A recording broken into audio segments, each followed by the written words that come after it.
Vranje. This is a city in the very south of Serbia, surrounded by mountain ranges, spacious valleys, and the Vranje river which passes through it. Our city was under Ottoman occupation for a long time. Many cultural and historical monuments testify about that.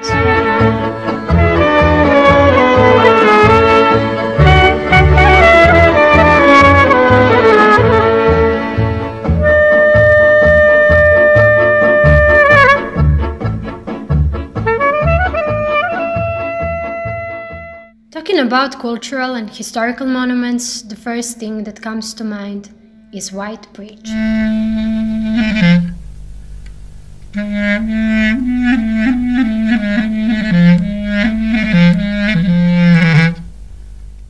White Bridge testifies about the forbidden love between two young people who came from different worlds, Serbian and Turkish, Orthodox Christian and Islamic. The daughter of Selim Bey, Aisha, fell in love with the Serbian shepherd Stojan.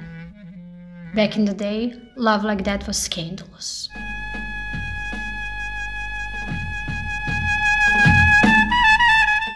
Feeling guilty, Selim Bey had the bridge built to connect two religions, two nations.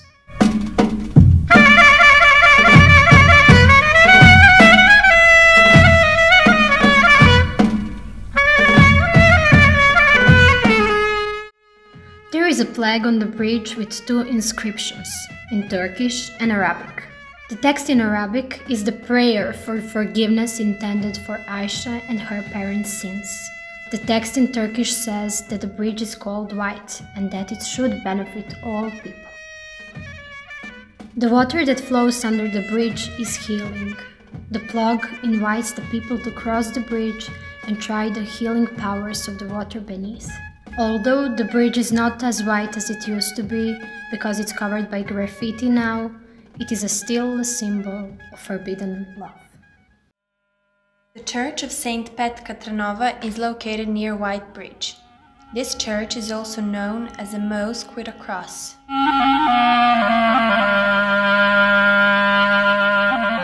The church was built by Turkish beys. Originally, it was a mosque built on the walls of an Orthodox place of worship. However, everything that had been built during the day was being demolished at night until they had decided to imprint a cross into the walls.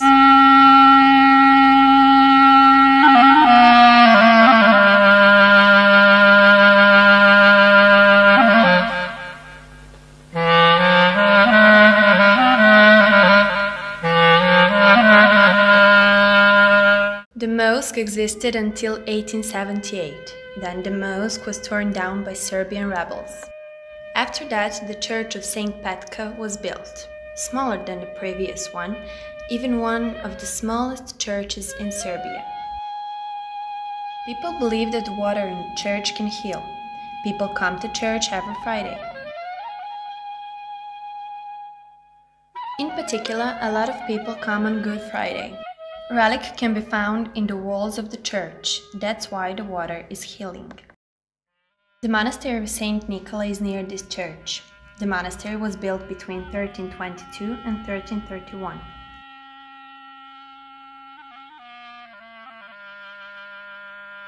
Later, Emperor Dušan affiliated this monastery in Vranje to the Monastery of Hilander, declaring it as a mortmain. Thus, our city possesses a part of the Holy Mountain. Monks from the Holy Mountain Hilander had lived in this monastery.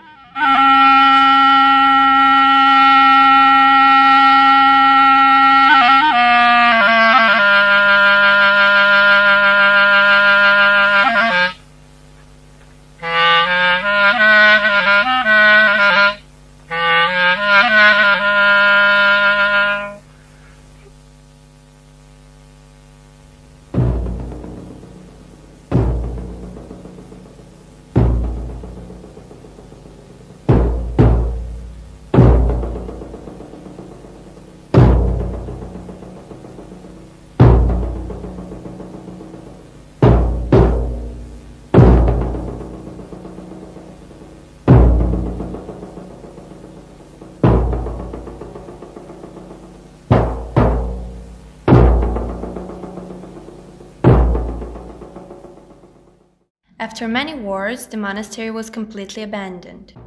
Once the Turkish invaders had come, the monastery remained in ruins.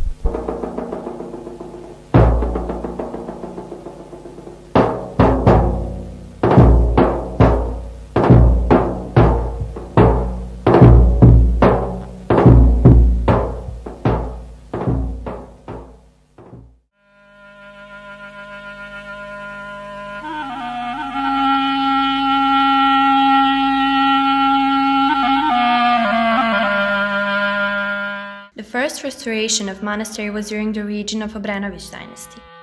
The restoration was finished in 1905 during the region of Karađorđević dynasty. King Petar, the liberator, reconsecrated the monastery and started new restorations from the inside and outside.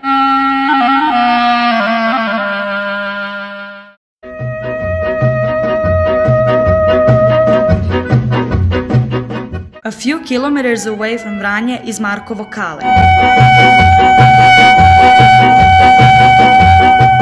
According to the legend, it was the city of Marko Kraljević. In Turkish, Kale means city or fortress. Marko bravely defended the fortress from the Turks. Unfortunately, we are not defending that locality from oblivion so bravely. Currently, the fortress is in bad condition despite its importance and value. Tourists are interested in visiting the fortress, but there is no opportunity for large group visits because of the rough terrain and the path to the fortress, which is virtually impossible. Moving along the valley, we can enjoy beautiful scenery that nature has given to us. Among diverse plant and animal species, dense forests, specific microforms of relief, and in the riverbed itself, there is Kazanjol with a row of natural tops.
Legend says that Gavrilo Princip, Serbian fighter for justice, was learning swimming in those tops.